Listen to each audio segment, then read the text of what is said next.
The second option for creating a class website that I'm going to show you today, it's not the only option. Google Sites and Classroom are not the only options, but they're the two that I'm going to walk you through quickly. The second choice is Google Classroom, and this is another tool that is connected to our Nazareth suite of tools. So step one is to make sure that you are in your Nazareth account, and you can see that by clicking on probably either a photo or probably a letter of your name. And to see that you are in your NAS account, again, I would log out, sign out of every other personal Gmail account that you have. Classroom is another one that likes to bounce to your personal email, so make sure that you are only in your NAS account. Click on the tiles, the options, and you'll see all of your choices. You're going to need to scroll down because Classroom is hidden way down at the bottom. And if you click on this Classroom, it will take you to the Google Classroom page. Now you can see I have a bunch of different things I've been playing around. I'm going to show you how to create one from scratch. So you'll want to click on this plus sign over here. And let me see if there's another way to do it over here. That's my to-do list. No. So you'll click on the plus sign and you will click on Create a Class. And you will call your class Dr. Sturms. We'll call it your name, your teacher name, your first grade classroom. You don't need a section, you don't need a subject, and you don't need a room number. If you want to add those because you have those, because you are an actual teacher in the real world, you can add those. So then you click Create, and it's going to create your classroom. So here is my classroom.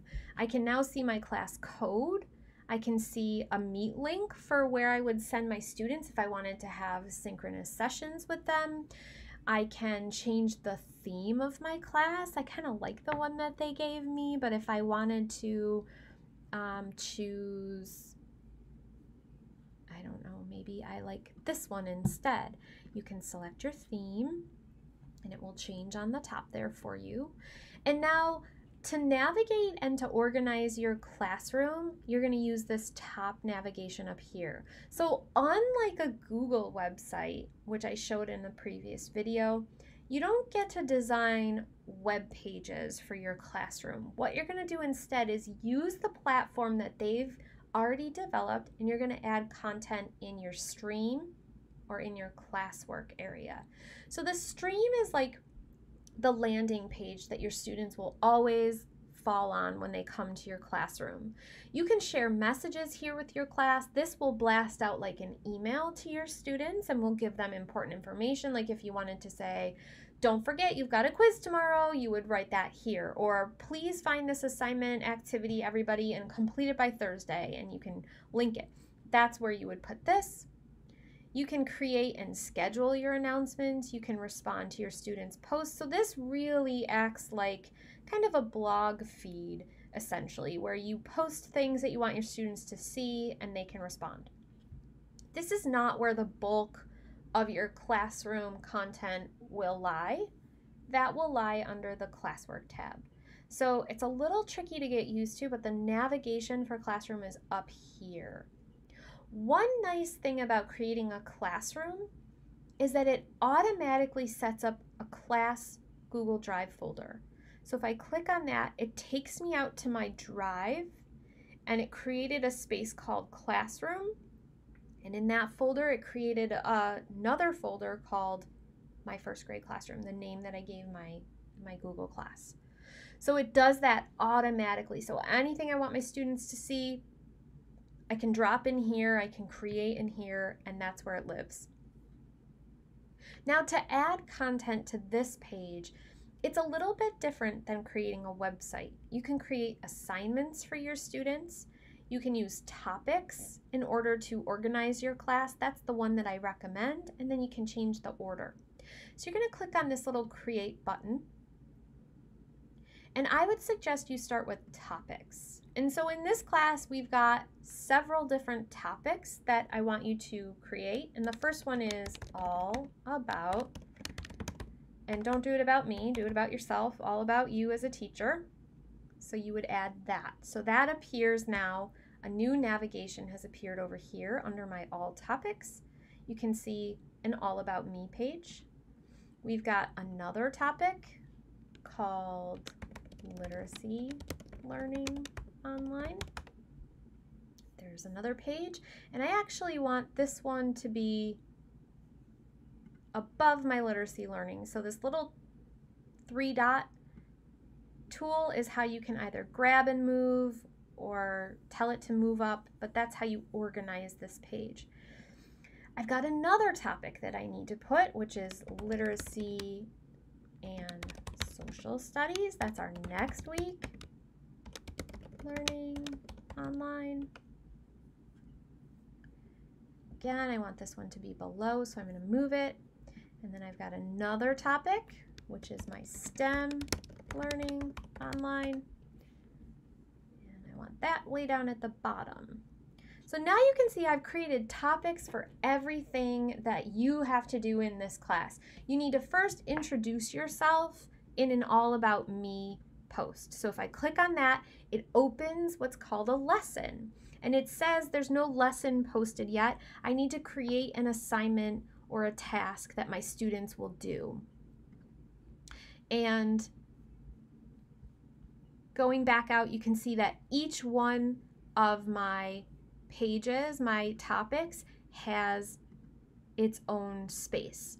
So if I go back out to my topics page and I click create, I can add material and I can post it to the specific topic. So this is how you would build your content. So let's say I wanted my students to watch a video. So literacy, learning, video, let's call it introduction video. So I'm going to post a video for my students to watch as their first task in that literacy learning.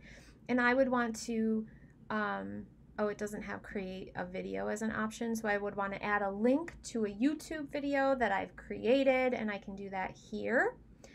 And I can say, watch this video at the start of our week 1 literacy learning. It will explain what you should do this week. And then happy learning, first graders. So that would be a message that gets posted with that. And now it's for my first grade class. You can actually customize it for certain students to see. So if you needed to differentiate for certain kiddos and they see a different message, you could just select just the students. Now I haven't built students into this class. I think it's a little complicated because you actually have to attach it to an email. So I'm not asking you to create a class of students, just the general content here. So yours will always say all students. And I want this one to be under my literacy learning online topic. And then I would click post. So I didn't add that video, but I should see that link here. They can click on it and they can see, watch this video. I would have embedded the video. I didn't create one yet, but that's where that would pop up for them. So you can see that I've sketched out the entire set of requirements. This was very quick. This took me 10 minutes to create, and now all I would have to do is fill in each week with what I want them to see and do and click on, and be very clear in your instructions for how they should access things. I highly recommend that you start each of your learning weeks with a video that explains what they need to do. And the video, ironically enough, gets created last, because first you want to have everything laid out so that your video is you walking through what they should be doing. In your All About Me or your All About Us page, here is where I suggest, so you're going to create some material, and this is where I would say all about Dr. Sturm. Hi, I'm your first grade teacher, Dr. Sturm. Please watch this video where you will learn more about me the things I like to do and my goals for this first grade year with all of you, or something like that. And then you would again add a YouTube video of yourself. Okay, and then I would put this one underneath all about Dr. Sturm. I actually wonder if we should change this to all about us. And then you can populate this with all about everybody in your class. So you would record or ask their parents to record videos of them, and here's where you could share all of the videos of all of them, or even send them to a Google Drive folder in your class drive that has videos of all of them. You can decide what you want, but I think this page should be all about us instead of just all about you. And you can see if you click on things, they open. If you click again, they close. It's a really clever and really neat organization system. But this is where, if you're going to use Classroom, all of your content will land. And anything that you create goes into your stream, so your students could see that it's in their stream, something was made, and you can send them there. You can also use assignment to create a specific assignment with a rubric and points values. That is not within the purview of this video to explain. If you want to explore that, you absolutely can. There's also quizzes. You could create a question. So at the end of your learning online unit, you could have a little question or an assignment for them to do. That would be a really good idea. But you can just continue to use the material button, the material task, to create the content that you want your students to see. Under people, this is where you would actually build out your class of students, and you can play with this. I have not used Google Classroom professionally ever, so I'm not super comfortable or sure, but all I know is if you want to create a class of students, you would do it here. So let's say John Smith gets added, and this is where I get stuck because it wants to attach to an email, and we don't have emails for all of the students. So you could use, your personal email, you could use my email, you could use the people in this class if you wanted to make mock students, but I think that gets a little more complicated than we want to get this summer. So I'm thinking we're just going to leave people alone and not add them. There's also a grade function. I don't know how effective this is going to be for early childhood and childhood ed, but if you want to create assignments that have grades, this is where your grade book lands. So those are all the features. The main one that you're going to focus on is this classwork feature. This is where you're going to build out all of the content for this class.